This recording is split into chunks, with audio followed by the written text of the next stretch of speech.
एक शिक्षक या शिक्षिका ने अपनी कक्षा के कुछ विद्यार्थियों को एक छोटे मानव निर्मित सौर मंडल में परिवर्तित कर दिया। अगर श्याम, सुल्ताना और नैन्सी की लगभग समान लंबाई और वजन है तो वे प्रतिनिधित्व करते हैं। किसका प्रतिनिधित्व करते हैं दोस्तों? कौन सा ऑप्शन सही होगा? फर्स्ट ऑप्शन सही हो जाएगा मंगल, शुक्र और बुध का। बुध, शुक्र, मंगल एक और पृथ्वी को पार्थिव ग्रह कहा जाता है क्योंकि यह पृथ्वी के सदृश होते हैं। ये सूर्य और क्षुद्र ग्रहों की पट्टी के बीच स्थित होते हैं, इसलिए इसे आंतरिक या भीतरी ग्रह भी कहते हैं। नेक्स्ट क्वेश्चन है, ग्लोब के प्रदीप्त वृत्त के संबंध में कथन ए और बी पर विचार कीजिए और सही विकल्प का चयन कीजिए। ए है, यह ग्लोब पर दिन और रात को विभाजित करता है। बी है, यह वृत्त अक्ष के साथ मिलता है। इस क्वेश्चन का कौन सा ऑप्शन सही होगा दोस्तों? फर्स्ट ऑप्शन सही हो जाएगा, ए सही है, बी गलत है। ग्लोब पृथ्वी का एक लघु प्रतिरूप है। पृथ्वी के विभिन्न भौतिक प्रतिरूप हैं जैसे महाद्वीप, महासागर, अक्षांश, देशांतर, द्वीप देश आदि। आकृति और दिशा को मानचित्र की अपेक्षा ग्लोब पर सही रूप में दर्शाया जाता है। ग्लोब के प्रदीप्त वृत्त से आशय यह है कि वृत्त जो दिन तथा रात को विभाजित करे, वृत्त यज्ञ के साथ नहीं मिलता है। नेक्स्ट क्वेश्चन है दोस्तों, वृत्त यज्ञ के साथ नहीं मिलता है। नेक्स्ट क्वेश्चन है, अटलांटिक महासागर के संदर्भ में नीचे दिए गए कथनों में से कौन सा कथन सही है? कौन सा सही है दोस्तों? इस क्वेश्चन का 33 का थर्ड ऑप्शन से हो जाएगा। इसकी तट रेखा बहुत अधिक तदुरित एवं अनियमित है। अटलांटिक महासागर विश्व का दूसरा सबसे बड़ा महासागर है। अटलांटिक महासागर की विशिष्ट संरचना एस आकृति में है। इस महासागर के उत्तर पश्चिम में यूरोप और उत्तर पूर्व में अमेरिका है। वहीं दक्षिण अटलांटिक में अफ्रीका है, जिसकी तट रेखा बहुत अधिक तदुरित और अनियमित है। नेक्स्ट क्वेश्चन है दोस्तों,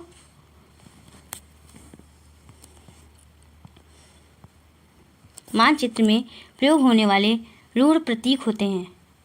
34 का कौन सा ऑप्शन से होगा दोस्तों? फोर्थ ऑप्शन से हो जाएगा, वे प्रतीक जिनके उपयोग के संबंध में एक अंतर्राष्ट्रीय सहमति होती है।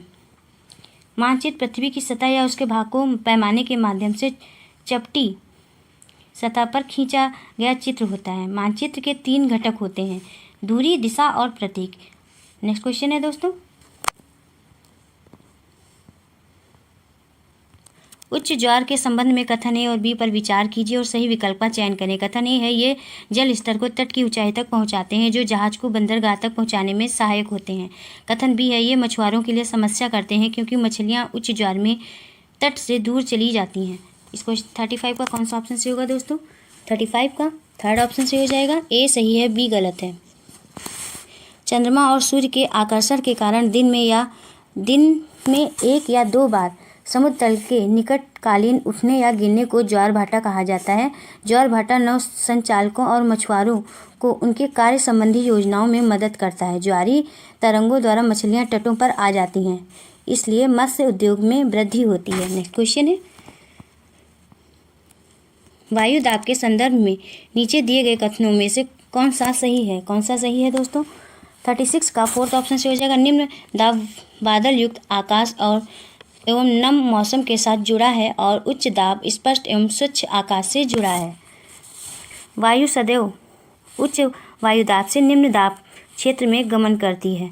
भूमध्य रेखा पर वर्ष भर सूर्य की किरणें लंबवत पड़ने के कारण तापमान अधिक रहता है। इस क्षेत्र से हवा गर्म होकर ऊपर उठती है और फैलती है, जबकि ठंडी वायु उच्च वायु दाब क्षेत्र बनाती है। कम तापमान वाले क्षेत्रों में वायु ठंडी होकर नीचे उतरती है। इस तरह निम्न दाब बादल युक्त आकाश और नम मौसम के साथ जुड़ा है और उच्च दाब स्पष्ट एवं स्वच्छ आकाश से जुड़ा है। नेक्स्ट क्वेश्चन है 37 क्वेश्चन, अमेजन बेसिन में पाए जाने वाले ब्रोमीलाइट क्या है? क्वेश्चन 37 का कौन सा ऑप्शन से होगा दोस्तों? कौन सा ऑप्शन से होगा? 37 का थर्ड ऑप्शन से हो जाएगा, पौधे जो अपना पत्तियों में जल को संचित रखते हैं। अमेजन बेसिन में पाए जाने वाले ब्रोमीलाइट पौधा है जो अपनी पत्तियों में जल को संचित रखते हैं। अमेजन दक्षिण अमेरिका में सबसे बड़ा वन है। इस वन में 40,000 से ज़्यादा पौधों की प्रजातियां और 16,000 पेड़ों की प्रजातियां पाई जाती हैं, जिसमें ब्रोमीलाइट भी एक पौधा है। नेक्स्ट क्वेश्चन है 38 क्वेश्चन, स्टैक निम्न में से किसकी अपर्दन विशेषता है? किसकी अपर्दन विशेषता है दोस्तों? थर्ड ऑप्शन से हो जाएगा समुद्री तरंग। स्टैक समुद्री तरंग के अपर्दन की विशेषता है। समुद्री तट पर कई प्रकार के अपर्दन की प्रक्रियाएं चलती हैं, जैसे भृंग, वेदिकाएं, कंदराएं और स्टैक।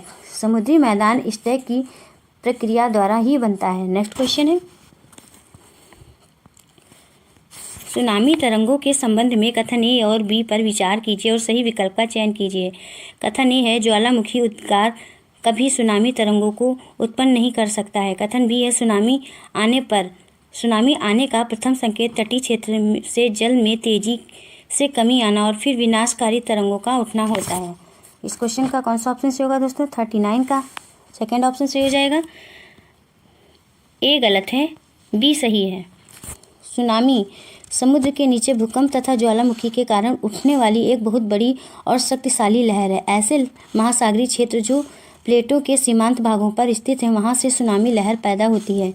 सुनामी आने का प्रथम संकेत यह होता है कि तटीय क्षेत्र से जल में तेजी से कमी आती है और फिर विनाशकारी तरंगें उठने लगती हैं। नेक्स्ट क्वेश्चन है, 40 क्वेश्चन है, नीचे दिए गए लक्षणों ए और बी के आधार पर वायुमंडल की परत को पहचानिए। ए है, इस परत में बढ़ती ऊंचाई के साथ तापमान अत्यधिक तीव्रता से बढ़ता है। बी है, यह परत रेडियो संचार में मदद करती है। 40 का कौन सा ऑप्शन दोस्तों सही हो जाएगा? थर्ड ऑप्शन से होगा बाह्य वायुमंडल। मध्यमंडल से ऊपरी वायुमंडल के भाग को तापमंडल और बृहद वायुमंडल कहते हैं, जिसमें बढ़ती ऊंचाई के साथ साथ तापमान में तीव्र गति से वृद्धि होती है। इस मंडल में विद्युत आवेशित कणों की प्रधानता होती है, इसलिए आयन मंडल रेडियो संचार व्यवस्था को सुगम बनाने में मदद करती है। नेक्स्ट क्वेश्चन है 41 क्वेश्चन, निम्नलिखित में से किनको सतत पोषणीय विकास के सिद्धांत में शामिल किया जाना चाहिए? ए है, पृथ्वी की जीवन शक्ति और विविधता का संरक्षण करना। बी है, पर्यावरण के प्रति व्यक्तिगत व्यवहार और अभ्यास में परिवर्तन लाना। सी है, प्राकृतिक संसाधनों के उपयोग को बंद करना। डी है, मानव जीवन की गुणवत्ता को बढ़ाना। 41 का कौन सा ऑप्शन से होगा दोस्तों? फोर्थ ऑप्शन से हो जाएगा, ए, बी और डी। नेक्स्ट क्वेश्चन है 42 क्वेश्चन है, खनिज के संदर्भ में निम्नलिखित में से कौन से कथन सही हैं? ए है, खनिज बिना किसी मानवीय हस्तक्षेप के प्राकृतिक प्रक्रियाओं द्वारा निर्मित होते हैं। बी है, अभ्रक और क्रोमाइट अलौह खनिज हैं। सी, जो खनिज कम गहराई में स्थित होते हैं उन्हें विवृत खनन द्वारा निकाला जाता है। डी है, खनिज अनवीकरणीय संसाधन है। 42 का कौन सा ऑप्शन से होगा दोस्तों? 42 का फोर्थ ऑप्शन से हो जाएगा, ए, सी और डी। खनिज से आशय प्राकृतिक रूप में पाए जाने वाले ऐसे पदार्थों से है जो बिना किसी मानवीय हस्तक्षेप के प्राकृतिक प्रक्रियाओं द्वारा निर्मित होते हैं। अभ्रक और अधात्विक खनिज तथा क्रोमाइट एक लौह धात्विक खनिज है। खनिज को पृथ्वी से निकालने की कई तकनीकें हैं, जिसमें एक विवृत खनन विधि है। खनिज एक क्षयशील संसाधन है जिसका नवीकरण नहीं किया जा सकता है। नेक्स्ट क्वेश्चन है, मृदा के निर्माण को प्रभावित करने वाले कारकों का मिलान कीजिए दोस्तों। कौन सा ऑप्शन से होगा? 43 का आंसर होगा फर्स्ट ऑप्शन से होगा दोस्तों। वनस्पति, प्राणी जगत और सूक्ष्म जीव का मिलान मृदा में ह्यूमस निर्माण की दर और जनक सेल का मिलान करेंगे मृदा का रंग और गठन से। जलवायु का मिलान करेंगे अपक्षय की दर और समय का मिलान कर देंगे मृदा परिच्छेदिका की मोटाई। नेक्स्ट क्वेश्चन है 44 क्वेश्चन है, परंपरागत स्रोत के रूप में प्राकृतिक गैस का उपयोगी पक्ष क्या है? ए है, ये आसानी से पाइपलाइन के जरिए परिवहनीय है। बी है, ये तेल और कोयले को अपेक्षा अधिक स्वच्छ है। सी है, पूरी दुनिया में समान रूप से इसका वितरण है। 44 का कौन सा ऑप्शन से होगा दोस्तों? सेकंड ऑप्शन से हो जाएगा, ए और बी। परंपरागत रूप से प्राकृतिक गैस कई दृष्टि से उपयोगी है। प्राकृतिक गैस का पाइपलाइन के माध्यम से परिवहन किया जा सकता है। इस उपयोग परिवहन वाहनों में ईंधन के रूप में किया जा सकता है या तेल और कोयले की अपेक्षा अधिक स्वच्छ होते हैं। नेक्स्ट क्वेश्चन है दोस्तों 45 क्वेश्चन, उपनिषद।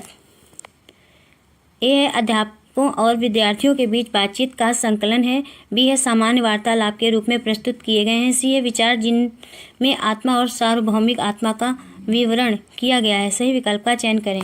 इस क्वेश्चन का कौन सा ऑप्शन से होगा दोस्तों? फोर्थ ऑप्शन से हो जाएगा, ए, बी और सी सही हैं। वैदिक साहित्य के विकास के अंतिम चरण में उपनिषद ग्रंथ आते हैं। इस ग्रंथ में दर्शन शास्त्र की विवेचना हुई है, जिसके अंतर्गत विचार, आत्मा, सार्वभौमिक आत्मा का विवरण मिलता है। इन विचारों का संवाद गुरु शिष्य संवादों के रूप में होता है। नेक्स्ट क्वेश्चन है पुरुष और महिला कंकाल अवशेषों के अध्ययन और उनमें विभेद करने के लिए हमें ध्यान देना चाहिए। किस पे ध्यान देना चाहिए दोस्तों? सेकंड ऑप्शन से हो जाएगा हड्डियों की संरचना पर, क्योंकि बड़े कूल्हे की हड्डी एक महिला को दर्शाती है। पुरातात्विक अध्ययन में सामान्यतः कुछ विषयों को ध्यानपूर्वक विश्लेषण किया जाता है। इनमें पुरुष और महिला कंकाल अवशेषों की संरचना पर ध्यान देना चाहिए, क्योंकि बड़े कूल्हे की हड्डी एक महिला को दर्शाती है और छोटे कूल्हे की हड्डी पुरुष को दर्शाती है। नेक्स्ट क्वेश्चन है 47 क्वेश्चन। अकबरनामा के अनुसार सूबेदार का कार्यभार था। क्या कार्यभार था दोस्तों? 47 का आंसर हो जाएगा फर्स्ट ऑप्शन से होगा राजनैतिक और सैनिक कार्य। अकबरनामा के अनुसार मुगल कालीन शासन व्यवस्था में सूबेदार एक महत्वपूर्ण पद था। इस पद पर कार्यरत व्यक्ति को गवर्नर या सिपसालार भी कहा जाता था। सूबेदार का मुख्य कार्य प्रांतों में राजनैतिक तथा सैनिक कार्यों का निर्वहन करना था, जिससे राज्य में शांति, कानून का क्रियान्वयन तथा कर वसूली की जा सके। नेक्स्ट क्वेश्चन है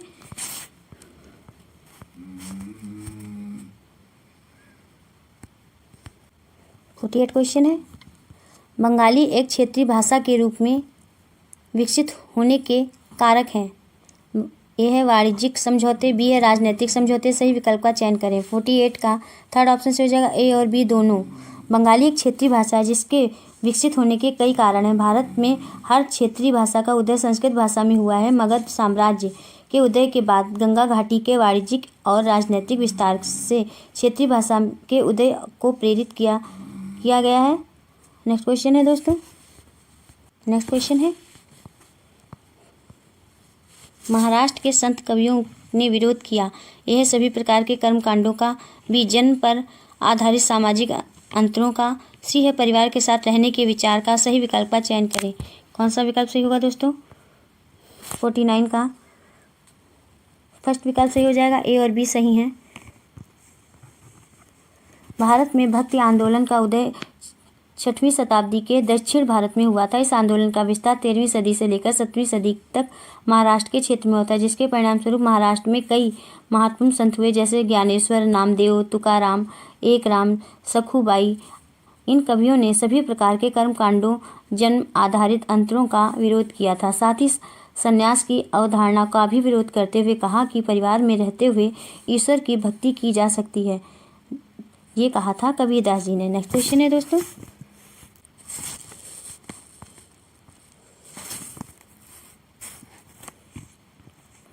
उन्नीसवीं सदी में कौन सा आदिवासी समूह मुख्यतः बकरियों का पालन करता था? कौन बकरियों का पालन करता था दोस्तों? 50 का आंसर हो जाएगा थर्ड ऑप्शन से होगा कश्मीर के बकरवाल। 19वीं सदी में जम्मू कश्मीर के बकरवाल आदिवासी समूह बकरियों का पालन करता था। ये आदिवासी समूह हिंदू कुश से पीर पंजाल पर्वत श्रेणी के मध्य पाए जाते हैं। नेक्स्ट क्वेश्चन है सुधारकों का आंदोलन के साथ मिलान कीजिए दोस्तों। कौन सा ऑप्शन से होगा? नेक्स्ट क्वेश्चन है दोस्तों 52 क्वेश्चन है। आधुनिक भारत की ज़्यादातर लिपियाँ किससे उत्पन्न हुई हैं? कौन सा ऑप्शन से होगा दोस्तों? फर्स्ट ऑप्शन से हो जाएगा ब्राह्मी। अधिकांश आधुनिक भारतीय लिपियाँ ब्राह्मी लिपि से विकसित हुई हैं। इस लिपि को सबसे पहले जेम्स प्रिंसेप ने पढ़ा था। इसे भारत की सबसे पुरानी लिपि माना जाता है। नेक्स्ट क्वेश्चन है कथन ए, भारत में पुरापाषाण युग के दौरान शुतुरमुर्ग होते थे। कथन बी है, महाराष्ट्र में बड़ी मात्रा में शुतुरमुर्ग के अंडों के छिलके मिलते हैं जिन पर चित्रांकन मिलता है। सही विकल्प का चयन करें। 53 का कौन सा ऑप्शन से होगा दोस्तों? सेकंड ऑप्शन से होगा। ए और बी दोनों सही हैं। भारत में पुरापाषाण काल के दौरान शुतुरमुर्ग के साक्ष्य प्राप्त होते थे। महाराष्ट्र में बड़ी मात्रा में इन शुतुरमुर्ग के साक्ष्य प्राप्त हुए हैं, जैसे अंडे के छिलके आदि। नेक्स्ट क्वेश्चन है 54 क्वेश्चन है देश का उसके उपनिवेश के साथ मिलान करें दोस्तों। कौन सा ऑप्शन सही होगा? 54 का सेकंड ऑप्शन से होगा दोस्तों फ्रांस का सेंट डोमिंगो, पुर्तगाल का ब्राज़ील से मिलान करेंगे, इंग्लैंड का जमैका और स्पेन का वेनेजुएला। नेक्स्ट क्वेश्चन है 55 क्वेश्चन है साम्राज्यवादी ऐतिहासिक पेंटिंग। ए है साम्राज्यवादी फतह की लोक स्मृतियाँ गढ़ती हैं। बी है अंग्रेजों को अजय और सर्वशक्तिशाली रूप में प्रस्तुत करती हैं। सी है यूरोप में बहुत लोकप्रिय हुई। डी है भारत को पूरी प्रामाणिकता के साथ दर्शाती हैं। सही विकल्प का चयन करें। कौन सा विकल्प सही होगा दोस्तों? सेकंड विकल्प सही होगा। ए, बी और सी सही हैं। साम्राज्यवादी ऐतिहासिक पेंटिंग का बल अपने उपनिवेश में विजय की लोक स्मृतियों को गढ़ना और अपने वर्चस्व को अजय और सर्वशक्तिशाली के रूप में प्रस्तुत करना। जैसे भारत में ब्रिटिश विजय को साम्राज्यवादी इतिहास लेखन के द्वारा प्रस्तुत किया गया। इस तरीके की अवधारणा उपनिवेश और साम्राज्यवादी दोनों देशों में लोकप्रिय हुई है। नेक्स्ट क्वेश्चन है, आईने अकबरी के बारे में निम्नलिखित कथनों को पढ़ें। ए है यह अकबरनामा का दूसरा भाग है। बी, यह अकबर के शासनकाल की घटनाओं का विवरण देती है। सी, यह लोगों की परंपराओं और संस्कृति का विवरण देती है। डी, यह बहुत सारी चीज़ों का सांख्यिकीय विवरण देती है। सही विकल्प का चयन करें। इस क्वेश्चन का थर्ड ऑप्शन से होगा दोस्तों। सी और डी सही हैं। 16वीं सदी में मुगल शासक अकबर के दरबारी इतिहासकार अबुल फजल के द्वारा आईने अकबरी को लिखा गया था। अबुल फजल ने अकबरनामा को 3 भागों में लिखा है, जिसमें तीसरे भाग को आईने अकबरी कहते हैं। इस ग्रंथ में अकबर के शासनकाल की घटनाओं का विवरण मिलता है। लोगों की संस्कृति परंपराओं का भी वर्णन मिलता है इसमें। नेक्स्ट क्वेश्चन है 57 क्वेश्चन, प्राचीनतम लघु चित्रकला किस पर बनाए जाते थे? ए है पात्र पर, बी है ताड़पत्र पर, सी है कागज, सी है लकड़ी की तख्ती, डी है लकड़ी की तख्ती। सही विकल्प का चयन करें। 57 का कौन सा ऑप्शन सही होगा दोस्तों? फोर्थ ऑप्शन सही हो जाएगा। ए, सी और डी सही हैं। प्राचीनतम लघु चित्रकला ताड़पत्र, कागज तथा लकड़ी के तख्ती पर बनाए जाते थे। नेक्स्ट क्वेश्चन है, 7 वर्ष पहले केरल की विविधता और यहाँ के मुस्लिम समुदाय के जीवन के बारे में निम्नलिखित में से कौन से यात्री ने लिखा था? कौन से यात्री ने लिखा था दोस्तों? सेकंड ऑप्शन से होगा इब्न बतूता।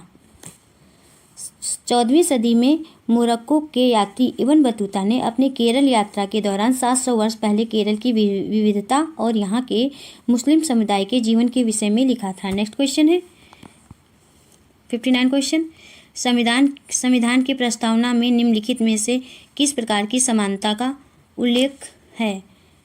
59 का फोर्थ ऑप्शन से होगा दोस्तों, प्रतिष्ठा की समानता। संविधान की प्रस्तावना में 2 प्रकार की समानता की चर्चा है। पहली प्रतिष्ठा की समानता, दूसरी अवसर की समानता। भारतीय संविधान में प्रस्तावना का पंडित जवाहरलाल नेहरू के द्वारा 13 दिसंबर 1946 को संविधान सभा में रखे गए उद्देश्य प्रस्ताव से हुआ था। यहाँ समता से आशय किसी वर्ग के लिए विशेषाधिकारों की अनुपस्थिति तथा सभी को समान अवसर उपलब्ध प्रदान कराना है। समता के अधिकारों का विस्तृत वर्णन मूल अधिकारों में अनुच्छेद 14 से 18 तक किया गया है। नेक्स्ट क्वेश्चन है 60 क्वेश्चन, भारत में नगर निगम के संदर्भ में निम्नलिखित में से कौन सा कथन सही है? 60 का कौन सा ऑप्शन सही होगा दोस्तों? सेकंड ऑप्शन सही हो जाएगा। वार्ड काउंसिलिंग का निर्वाचित सदस्य होता है। भारत में नगर निगम का पार्षद पद एक निर्वाचित पद होता है। इसमें जनता द्वारा प्रत्यक्ष रूप से निर्वाचित पद को पार्षद कहते हैं। नगर निगम का आयुक्त परिषद और स्थायी समितियों द्वारा लिए गए निर्णयों को लागू करता है। नेक्स्ट क्वेश्चन है, भारत में महिला रोजगार को प्रोत्साहित करने के लिए कानून है, जिनके तहत यह अनिवार्य है कि जिस संस्था में 30 से अधिक महिला कर्मचारी काम करती हैं वहाँ अटैच में क्या फिल करेंगे दोस्तों? होना चाहिए। 61 का फर्स्ट ऑप्शन से होगा दोस्तों, शिशु सदन होना चाहिए। नेक्स्ट क्वेश्चन है, रोजा पार्क द्वारा बस में अपनी सीट देने से मना करना संयुक्त राष्ट्र अमेरिका के किस आंदोलन का शुरुआती बिंदु बना? इस क्वेश्चन 62 का कौन सा ऑप्शन से होगा दोस्तों? थर्ड ऑप्शन से होगा नागरिक अधिकार आंदोलन। वर्ष 1955 में दक्षिण अफ्रीकी प्रांत अलनामा में रोजा पार्क द्वारा बस में अपनी सीट देने से मना करने पर अमेरिका में नस्ली और भेदभाव तथा नागरिक अधिकार को लेकर न्याय के लिए आंदोलन किए गए। नेक्स्ट क्वेश्चन है, मीडिया के संदर्भ में एजेंडा तैयार करने से क्या अभिप्राय है? क्या अभिप्राय है दोस्तों? 63 का फोर्थ ऑप्शन सही हो जाएगा। मीडिया द्वारा मुद्दों को चिन्हित करना और उन्हें जनता तक पहुंचाना। मीडिया के संदर्भ में सेंटिंग एजेंडा से आशय मीडिया द्वारा विभिन्न मुद्दों को चिन्हित करना और उन्हें जनता तक पहुंचाना है। इस अवधारणा की परिकल्पना सर्वप्रथम वर्ष 1972 में अमेरिकी राष्ट्रपति के चुनाव के संदर्भ में मैक्सवेल ई मैकाब और डोनाल्ड एल्सा ने किया था। नेक्स्ट क्वेश्चन है 64 क्वेश्चन, भारत में धर्मनिरपेक्षता के संदर्भ में निम्नलिखित में से कौन से कथन सही है? ए है, ना राज्य ना धर्म एक दूसरे के मामले में दखल दे सकते हैं। बी है, भारतीय राज्य को धर्म से एक सैद्धांतिक दूरी बनाकर रखना चाहिए। सी है, राज्य समुदायों के निजी कानूनों में हस्तक्षेप नहीं कर सकता। डी है, राज्य द्वारा प्रयास किया जाना चाहिए कि एक धार्मिक समुदाय दूसरे समुदाय पर प्रभुत्व स्थापित ना करे। 64 का कौन सा ऑप्शन से होगा दोस्तों? थर्ड ऑप्शन से हो जाएगा, बी और डी। नेक्स्ट क्वेश्चन है 65 क्वेश्चन, 1952 से 2019 तक भारतीय संसद में निम्नलिखित में से किनके लिए आरक्षण था? ए है, अनुसूचित जातियाँ। बी है, एंग्लो भारतीय समुदाय। सी है, महिलाएं। डी है, अनुसूचित जनजातियाँ। 65 का कौन सा ऑप्शन से होगा दोस्तों? थर्ड ऑप्शन से हो जाएगा, ए, बी, डी। भारतीय संविधान के प्रावधान के तहत 1952 से 1919 तक अनुसूचित जाति तथा अनुसूचित जनजाति एंग्लो भारतीय समुदायों के लिए आरक्षण का प्रावधान था। वर्ष 2019 में 126वें संविधान संशोधन के द्वारा आंग्ल भारतीय आरक्षण के प्रावधान के समापन को समाप्त करने का निर्णय लिया गया। नेक्स्ट क्वेश्चन है federal court of India dash में क्या फिल करेंगे दोस्तों? का पूर्ववर्ती है।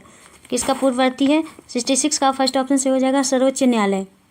ब्रिटिश भारत में यहाँ की सर्वोच्च न्यायिक संस्था फेडरल कोर्ट ऑफ इंडिया थी। इस संस्था को सुप्रीम कोर्ट की पूर्ववर्ती संस्था माना जाता है। नेक्स्ट क्वेश्चन है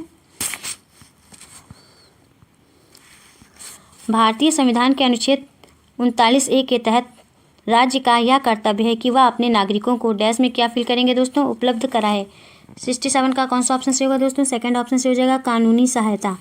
संविधान के भाग 4 के उल्लेख नीति निर्देश तत्व का प्रावधान 36 से 51 तक किया गया है। अनुच्छेद 39A के तहत राज्य का यह कर्तव्य है कि वह अपने नागरिकों को निःशुल्क कानूनी सहायता उपलब्ध कराएं। 42वें संविधान संशोधन अधिनियम 1976 के तहत 39A जोड़ा गया है। नेक्स्ट क्वेश्चन है 68 क्वेश्चन, न्यायमूर्ति राजेंद्र सच्चर कमेटी द्वारा 2005 में किस समुदाय के आर्थिक व सामाजिक हाशियाकरण का अध्ययन किया गया है? 68 का कौन सा ऑप्शन से होगा दोस्तों? थर्ड ऑप्शन से हो जाएगा, मुस्लिम। वर्ष 2005 में न्यायमूर्ति राजेंद्र सच्चर की अध्यक्षता में एक समिति का गठन किया गया। इस समिति के गठन का उद्देश्य मुस्लिम समुदाय का सामाजिक, आर्थिक, शैक्षणिक और हाशियाकरण का अध्ययन करना था। नेक्स्ट क्वेश्चन है भारत में कपड़ा उद्योग के संबंध में दादन व्यवस्था से क्या तात्पर्य है? क्या तात्पर्य है दोस्तों? 69 का फर्स्ट ऑप्शन से हो जाएगा, व्यापारी द्वारा बुनकर को कच्ची सामग्री उपलब्ध करवाना और उससे बुना हुआ सामान लेना। कपड़ा उद्योग के संदर्भ में पुटिंग आउट प्रणाली या दादन व्यवस्था का सर्वप्रथम अनुप्रयोग 19वीं सदी में औद्योगिक क्रांति के संदर्भ में किया गया था। इस व्यवस्था में व्यापारी द्वारा बुनकर को कच्ची सामग्री उपलब्ध करा दी जाती थी और बदले में बुना हुआ सामान प्राप्त हो जाता था। नेक्स्ट क्वेश्चन है 70 क्वेश्चन, 1994 में दक्षिण अफ्रीका में व्यवस्था बदलने से किस तरह की सरकार बनी? 70 का आंसर हो जाएगा, फोर्थ ऑप्शन से होगा दोस्तों, लोकतांत्रिक सरकार। 1994 में दक्षिण अफ्रीका में व्यवस्था बदलने से लोकतांत्रिक सरकार का गठन किया गया। 26 अप्रैल 1994 से दक्षिण अफ्रीका का एक नया लोकतांत्रिक देश बना तथा रंग-भेद शासन व्यवस्था का समापन हुआ। नेल्सन मंडेला के नेतृत्व में सभी नस्ल के लोगों की मिलीजुली सरकार बनी। नेक्स्ट क्वेश्चन है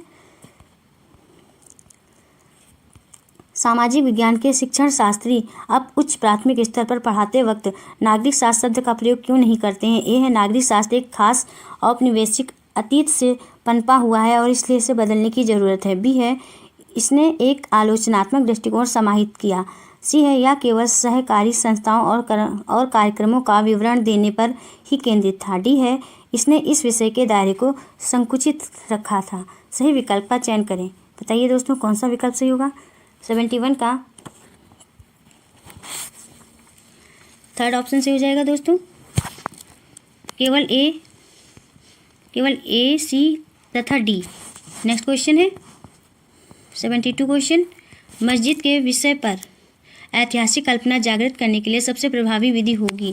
कौन सी विधि होगी दोस्तों? कौन सा ऑप्शन से होगा? थर्ड ऑप्शन से हो जाएगा किसी स्थानीय मस्जिद की यात्रा आयोजित करना। मस्जिद के विषय पर ऐतिहासिक कल्पना जागृत करने के लिए सबसे प्रभावी विधि किसी स्थानीय मस्जिद की यात्रा आयोजित करनी होगी, क्योंकि प्रत्यक्ष से प्राप्त ज्ञान सुगम ढंग से मिलता है और कभी न भूलने वाला होता है, जिससे विद्यार्थियों में सामाजिक और सहयोग की भावना का विकास भी होगा। नेक्स्ट क्वेश्चन है मानचित्र, सिक्के एवं समय रेखा डैश में क्या फिल करेंगे दोस्तों? शिक्षण के लिए सबसे अधिक उपयुक्त है। 73 का थर्ड ऑप्शन से होगा दोस्तों इतिहास। मानचित्र, सिक्के एवं समय रेखा इतिहास शिक्षण के लिए सबसे अधिक उपयुक्त है। इतिहास अतीत की घटनाओं का संकलन है। इससे प्राय राजाओं, युद्धों और उनकी विजयों का इतिवृत्त है। नेक्स्ट क्वेश्चन है 74 क्वेश्चन, निम्नलिखित में से कौन सा प्राथमिक स्रोत का प्रतीक नहीं है? ए है मौसम की दैनिक जानकारियों का संग्रह, बी है भारत के आर्थिक सर्वेक्षण की समीक्षा, सी है जन्म एवं मृत्यु का पंजीकरण, डी है हड़प्पा के नेतृत्व करती हुई लड़की का प्रतिरूप। हड़प्पा के नृत्य करती हुई लड़की का प्रतिरूप। सही विकल्प का चयन करें। 74 का कौन सा ऑप्शन से होगा दोस्तों? थर्ड ऑप्शन से हो जाएगा केवल डी। मौसम की दैनिक जानकारियों का संग्रह और भारत के आर्थिक सर्वेक्षण की समीक्षा द्वितीय आंकड़े का स्रोत है। प्राथमिक स्रोत कालकृति, दस्तावेज, आत्मकथा, रिकॉर्डिंग आदि होते हैं। इतिहास अथवा किसी विषय विश्लेषण में प्राथमिक एवं द्वितीयक स्रोतों की महत्वपूर्ण भूमिका होती है। नेक्स्ट क्वेश्चन है 75 क्वेश्चन, समाज विज्ञान के शिक्षण में समुदाय एक महत्वपूर्ण संसाधन है। क्यों है दोस्तों? कौन सा ऑप्शन से होगा? फोर्थ ऑप्शन से हो जाएगा या वास्तविक परिस्थिति में सीखने का अवसर प्रदान करता है। नेक्स्ट क्वेश्चन है 76 क्वेश्चन है, कथन है हिंदुस्तान शब्द का प्रयोग मिनहाज ए सिराज ने किया था, जिसमें उत्तर भारत के भागों का समावेश था किंतु उत्तर पूर्व भारत का समावेश नहीं था। कथन बी है किसी भी शब्द का प्रयोग करने में इतिहास के शिक्षण शास्त्रियों को बहुत सावधान रहना चाहिए, क्योंकि अतीत में उन शब्दों के कुछ अलग ही अर्थ थे। 76 का थर्ड ऑप्शन से हो जाएगा दोस्तों ए और बी दोनों सही हैं तथा ए का सही व्याख्यान बी है। नेक्स्ट क्वेश्चन है 77 क्वेश्चन, कथन ए बच्चों को सामाजिक एवं राजनीतिक जीवन काल्पनिक वृत्तांतों अथवा केस स्टडी या उन अभ्यासों से आधार पर पढ़ाया जाए जो बच्चों के अपने अनुभवों से जुड़े हों। कथन बी बच्चे ठोस अनुभवों के माध्यम से सीखते हैं। 77 का कौन सा ऑप्शन से होगा दोस्तों? थर्ड ऑप्शन से हो जाएगा ए एवं बी दोनों सही हैं तथा ए की सही व्याख्या बी है। नेक्स्ट क्वेश्चन है, कथन ए इतिहास मिथ्या है, कथन बी इतिहास स्रोतों की व्याख्या पर आधारित है। 78 का कौन सा ऑप्शन से होगा दोस्तों?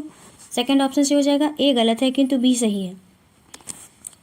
इतिहास मिथक से भिन्न है क्योंकि यह साक्ष्यों द्वारा समर्थित होते हैं। इतिहास की व्याख्या स्रोतों पर आधारित होती है। इतिहासकार अपने अध्ययन हेतु जानकारी के लिए पुराने सिक्कों, शिलालेखों, वास्तुकला और पाठ्य अभिलेखों पर निर्भर करते हैं। नेक्स्ट क्वेश्चन है 79 क्वेश्चन, कथन ए समाज विज्ञान के पाठ्यक्रम के दायरे की विस्तृत होने की संभावना बनी रहती है। कथन बी बच्चे बाहरी दुनिया के तमाम अनुभवों को कक्षा में लेकर आते हैं। कौन सा ऑप्शन से होगा दोस्तों 79 का? 79 का थर्ड ऑप्शन से हो जाएगा ए एवं बी दोनों सही हैं तथा ए का सही व्याख्या बी है। नेक्स्ट क्वेश्चन है 80 क्वेश्चन, किसी कक्षा में यदि शिक्षक शिक्षिका किसी क्षेत्र के लोगों को किसी एक निर्धारित छवि में बांध देते हैं तब वह को बढ़ावा दे रहे हैं। किसको बढ़ावा दे रहे हैं दोस्तों? 80 का कौन सा ऑप्शन से होगा? सेकंड ऑप्शन से हो जाएगा रूढ़िबद्ध धारणा को।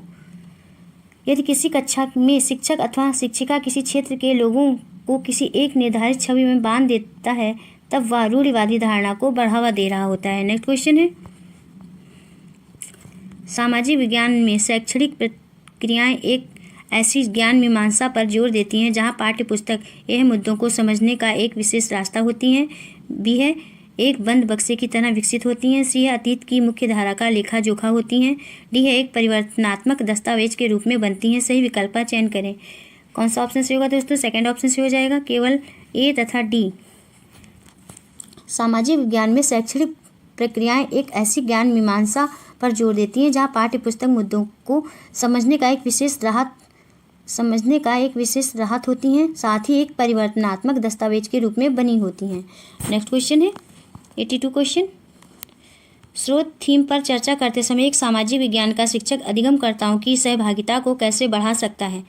ए है अभिगमकर्ताओं के जीवन से जुड़ाव से बचना, बी है स्रोतों पर और अधिक पढ़ने के लिए प्रेरित करना, सी है अपने स्वयं की व्याख्या बनाने को हतोत्साहित करना, डी है प्रश्न पूछना और सूचना के कोष में अभिवृद्धि करना। सही विकल्प का चयन करें। 82 का कौन सा विकल्प सही होगा दोस्तों? थर्ड विकल्प सही हो जाएगा, केवल बी और डी।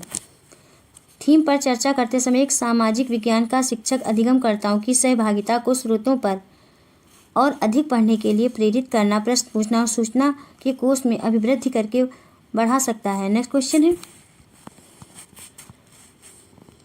कक्षा में ना ध्यान देने वाले विद्यार्थियों के प्रति सामाजिक विज्ञान के शिक्षक किस तरह का व्यवहार करेंगे? यह उन्हें और अधिक तिथि और तथ्यों को याद करने के लिए कहेंगे और उन्हें व्यस्त रखेंगे।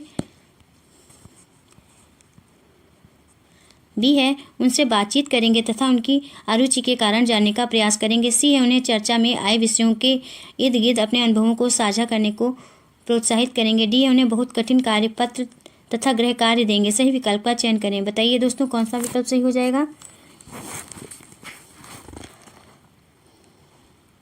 फोर्थ ऑप्शन से होगा दोस्तों, केवल बी तथा सी।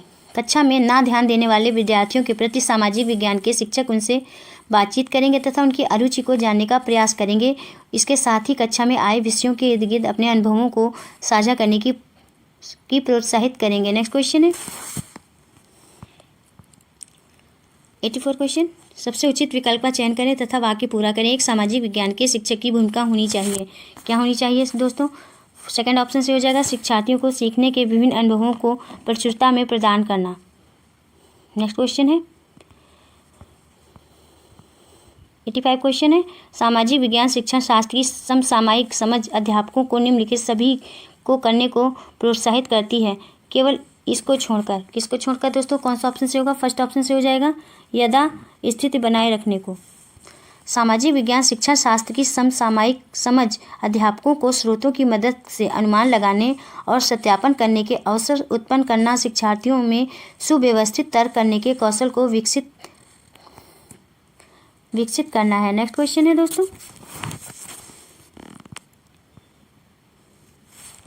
कथन है एक सामाजिक विज्ञान के शिक्षण को उच्च प्राथमिक कक्षाओं में विवादास्पद मुद्दों को पढ़ाने से बचना चाहिए। कथन बी है विवाद उत्पन्न होते हैं क्योंकि इतिहास में स्रोत अपने आप बोलते नहीं।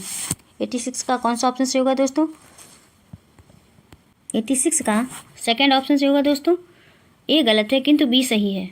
एक सामाजिक विज्ञान शिक्षक को उच्च प्राथमिक कक्षाओं में विवादास्पद मुद्दों के बारे में चर्चा करने से कभी नहीं बचना चाहिए, क्योंकि बच्चों के जीवन में आरंभिक चरण में कई गलतफहमियां हो जाती हैं जिन्हें सामाजिक विज्ञान की कक्षा में चर्चा परिचर्चा के माध्यम से दूर किया जा सकता है। इतिहास स्रोत एक प्राप्त साक्ष्यों के आधार पर तैयार किए जाते हैं, क्योंकि कई बार विवाद का कारण भी बन जाते हैं। नेक्स्ट क्वेश्चन है दोस्तों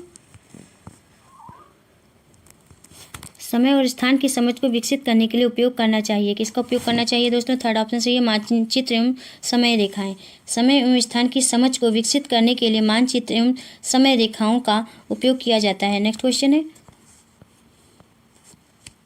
आप भोपाल में सामाजिक विज्ञान के शिक्षक हैं। पूर्व इतिहास काल के लोगों से विद्यार्थियों को परिचित कराने के लिए सर्वोत्तम शिक्षण शास्त्रीय विधि कौन सी होगी? कौन सी होगी दोस्तों? फर्स्ट ऑप्शन से हो जाएगा भीमबेटका का भ्रमण। पूर्व इतिहास और प्रागैतिहासिक काल के विषय में विद्यार्थियों को परिचित उनकी समझ विकसित करने के लिए शिक्षक भीमबेटका का भ्रमण के द्वारा उनके समझ को व्यापक रूप से विकसित कर सकता है। यह शिक्षक की सर्वोत्तम विधि होगी। नेक्स्ट क्वेश्चन है भारत के विभाजन को समझने के लिए कौन से शैक्षणिक सहायक सामग्रियां उपयोग में लाई जा सकती हैं? यह पंजाब में से पाए काले एवं लाल रंग के मृद भांड। बी है कथानक। सी है कवियाँ। सी है छवियाँ और डी है आहत सिक्के। 89 का थर्ड ऑप्शन से होगा दोस्तों, केवल बी तथा सी। भारत के विभाजन को समझने के लिए ऐतिहासिक स्रोत सामग्रियों के रूप में कथानक एवं छवियाँ महत्वपूर्ण सामग्री हैं, जबकि प्राचीन इतिहास के निर्माण में काले और लाल रंग के मृद भांड की महत्ता है। नेक्स्ट क्वेश्चन है एक सामाजिक विज्ञान शिक्षक या शिक्षक या शिक्षिका का निम्नलिखित में से कौन सा लक्ष्य होना चाहिए? ए, हमारे अतीत पर दृष्टिकोण का निर्माण करना। बी है तिथियों को सटीक रूप में कंठस्थ करना। सी है हमारे अतीत को गौरवशाली बनाना। डी है समुदायों के बीच केवल द्वंद्वों को इंगित करना। 90 का फर्स्ट ऑप्शन होगा दोस्तों केवल ए। एक सामाजिक विज्ञान शिक्षक को हमारे अतीत पर एक परिप्रेक्ष्य बनाने का लक्ष्य रखना चाहिए, क्योंकि सामाजिक विज्ञान का शिक्षण छात्रों को समाज को समझने और सांस्कृतिक प्रथाओं में विविधता का सम्मान करने पर केंद्रित है। बस दोस्तों आज की वीडियो में इतना ही। दोस्तों यदि आपको क्लास पसंद आई हो तो चैनल को सब्सक्राइब करिए, लाइक करिए, शेयर करिए और कमेंट्स करके बताइए क्लास कैसी रही। मिलते हैं नेक्स्ट क्लास में। Thank you for watching this video.